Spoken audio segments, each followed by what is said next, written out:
At the start of 2025, Tesla's presence in Germany took a dramatic hit, with sales plummeting by 76% in just 2 months. Meanwhile, the country's overall EV market surged by more than 30%, signaling not just a slowdown for Tesla, but a fundamental shift in consumer preference. The shock deepened when a nationwide survey revealed that 94% of Germans had no interest in purchasing a Tesla. Not just hesitation, but outright rejection. How did a once dominant electric car brand fall so drastically out of favor in Europe? The issue runs deeper than market competition. It's a crisis of trust. Tesla isn't just losing sales, it's losing public confidence. In Europe, trust is essential for survival, and recent controversies have severely damaged the brand's reputation. Labor disputes, Musk's unpredictable leadership, and anti-UN policies have all influenced consumer sentiment. Ethical concerns have even pushed Denmark's major pension funds to withdraw investments from Tesla, with institutional investors managing billions following suit. When the financial world turns away, so do everyday consumers. Once seen as the future of mobility, Tesla is now viewed by many as both a financial and ethical risk.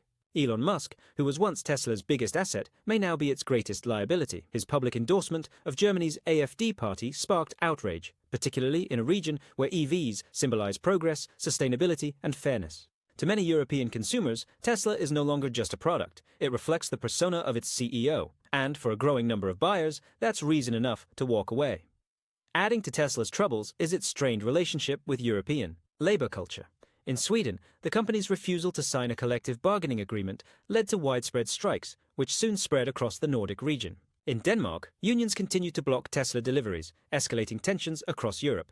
Labor rights are a fundamental value in the region, and Tesla's resistance to unions isn't seen as a simple business decision. It's perceived as a disregard for workers' rights. European consumers are now asking themselves, do they want to support a company that refuses to adapt to local labor standards while clashing with climate policy? It's a bitter irony. Tesla was built on the promise of sustainable development, yet Elon Musk is now openly questioning climate policies just as the EU strengthens its green regulations. The European Union is pushing for stricter emissions laws, while Musk downplays the urgency of climate action. Can an EV company survive while opposing the very policies that enabled its success? This contradiction doesn't just create confusion, it severely damages Tesla's credibility. Meanwhile, European automakers are thriving. As Tesla struggles, brands like Volkswagen, BMW, and Renault are not just catching up, they are pulling ahead. They do more than sell electric cars. They embrace European values by hiring local workers, respecting union laws, and aligning with the EU's sustainability goals. Most importantly, they understand their customers. Tesla may still have cutting-edge technology, but technology alone cannot replace trust. Beyond politics and policy, another shift is taking place. Tesla is no longer new. The initial excitement has faded, and for many, Elon Musk's constant media presence has become exhausting. Owning a Tesla once made a statement, now it raises questions. Does the brand still represent the future, or is it being overshadowed by companies that better understand European consumers? Tesla now stands at a crossroads. Governments are watching, investors are growing skeptical, and consumers are walking away. The question is no longer about how much Tesla will expand in Europe, but whether it can even survive there. And if this shift is happening in Germany, Europe's largest car market, could other regions be next? The biggest changes may still be on the horizon. At the same time, across the Atlantic, a crisis is unfolding in the US supply chain. In a move that sent shockwaves through the economy, China's latest decisions have driven prices skyrocketing. US imports from China plummeted by 20% in just a year, raising concerns about inflation and supply shortages. Could essential goods start disappearing from store shelves? The reality is that America's supply chain is in serious trouble as China cuts exports and reduces its holdings of US Treasury bonds. For decades, the US has relied on China for low-cost imports, benefiting from a trade relationship that kept consumer prices stable. But now, that economic order is crumbling as Beijing dramatically scales back its investment in the US. What does this mean for global markets, and how will it reshape the balance of power? The effects of this shift are just beginning to unfold. Treasury bonds are a crucial source of funding for the US government, and if China pulls back its investment, the consequences could be severe. The US would be forced to raise interest rates, take on more debt, and face an increased risk of inflation. But the problem doesn't stop there. China is also tightening its grip on exports of critical materials, a move that threatens key American industries. This raises an urgent question. Is the global supply chain collapsing? Some of the hardest-hit industries include technology and electronics, where over 70% of US consumer electronics come from China. If the supply chain is disrupted, prices could skyrocket. Would consumers be willing to pay double for an iPhone? The automotive industry is another area of concern, as essential materials for EV batteries and auto components primarily come from China. If Beijing limits exports, the US could face a serious electric vehicle supply crisis. The renewable energy sector is also at risk, with China controlling over 90% of rare earth production, which is vital for solar panels, wind turbines, and lithium batteries. Any restriction in supply could cause the US to fall behind in the clean energy race. The real problem? US companies cannot quickly replace Chinese suppliers. Manufacturing costs in the US are significantly higher, meaning consumers will ultimately bear the financial burden. A study from the Peterson Institute for International Economics suggests that if these trends continue, the average American household could pay an additional $22,000 per year. Beyond supply chains, the dominance of the US dollar is also under threat. China is increasingly settling trade in yuan with key partners like Russia, Brazil, and India. The BRICS nations are gradually reducing their reliance on the dollar in global trade, leading to a decline in the dollar's share of global reserves, from 71% in 1999 to just 58% in 2023. If this trend persists, the US could lose one of its most powerful economic tools, its ability to influence global financial policies through the dollar.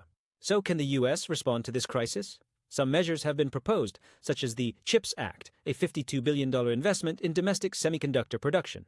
However, experts estimate it could take more than a decade to establish a self-sufficient supply chain. Another strategy involves encouraging companies to shift production to friendlier nations like India and Mexico, though higher costs remain a challenge. Increasing tariffs on Chinese goods is another option, but this would only push prices even higher for American consumers. The real question is whether the US can reduce its dependence on China quickly enough, or if it is already too late to change the game. The decisions made now will shape the future of the global economy. What do you think? Can the US turn this around? Stay tuned for the next development. Canada is making bold moves that could reshape its trade relationship with the US, following the imposition of massive tariffs, 250% on Canadian dairy, 50% on steel and aluminum, and the cancellation of a $100 million contract with Starlink. The country faces a crucial decision: endure the economic pressure or take aggressive action to shift the trade dynamics. When Donald Trump imposed these extreme tariffs, he went far beyond standard trade measures, targeting key Canadian industries with punitive rates. The goal was clear: to put intense pressure on Canada's economy. However, these tariffs don't just impact Canada. They also drive up costs for US manufacturers and consumers, creating ripple effects across industries on both sides of the border. Rather than simply accepting these challenges, Canada is pushing back. The country's major industries, from steel production to agriculture, are facing serious strain, but retaliatory actions are already underway. If these tariffs continue, they may not just harm Canada. They could also fuel opposition from American businesses and consumers who rely on Canadian imports. One of the most aggressive responses has come from Ontario. Immediately after the tariffs were announced, Premier Doug Ford made it clear that Ontario would not hesitate to cut power supplies to the US if tensions escalated. This is no idle threat. Ontario provides about 25% of the electricity used in key US states, particularly in the Northeast. If Canada follows through with this, thousands of American businesses and households could face immediate disruptions. The impact would extend beyond trade, threatening daily life for millions of Americans and raising the question: can the US afford to risk such a critical energy supply? Ontario has already taken concrete action by cancelling a $100 million contract with Starlink, Elon Musk's satellite internet company. Originally intended to provide internet access to remote regions in Ontario, the cancellation sends a clear message. Canada is willing to pull the plug on major economic partnerships if necessary to defend its national interests. As tensions mount, the stakes continue to rise. Will the US stand firm on its tariffs, or will Canada's retaliatory measures force a shift in trade policy? The coming months will reveal whether these bold moves can truly change the game. Ford didn't hesitate to criticize Elon Musk for aligning with Trump's policies, calling it a betrayal of the very country that once supported him. It's ironic. Musk, who studied in Canada, now backs a trade policy that directly harms the nation that played a role in his early success. Ontario's cancellation of the Starlink contract is more than just an economic decision. It's a clear statement that Canada is willing to forego financial benefits if it means defending its national interests. The bigger question now is whether Musk himself will face consequences for this alignment. But Ontario's response doesn't stop at tariffs or contract cancellations. It extends to critical resources. Canada holds a powerful economic weapon: minerals. One of the most essential materials in this trade dispute is nickel, a vital resource for the U.S. automotive and technology industries. Nearly half of the nickel used by American manufacturers comes from Ontario. If Canada were to restrict exports, it would create serious disruptions for U.S. companies, particularly those in the electric vehicle sector. Premier Ford has made it clear Ontario can leverage its mineral resources as a strategic tool to pressure the U.S. economy. By limiting the flow of these key materials, Canada could force the U.S. back to the negotiating table. This trade dispute isn't just about tariffs anymore. It's evolving into a battle over strategic resources that could reshape North American trade for years to come. And just when tensions seem to have peaked, the U.S. took an unprecedented step, imposing a 50% tariff on all Canadian imports. With a shocking condition for removal, Canada must become the 51st state.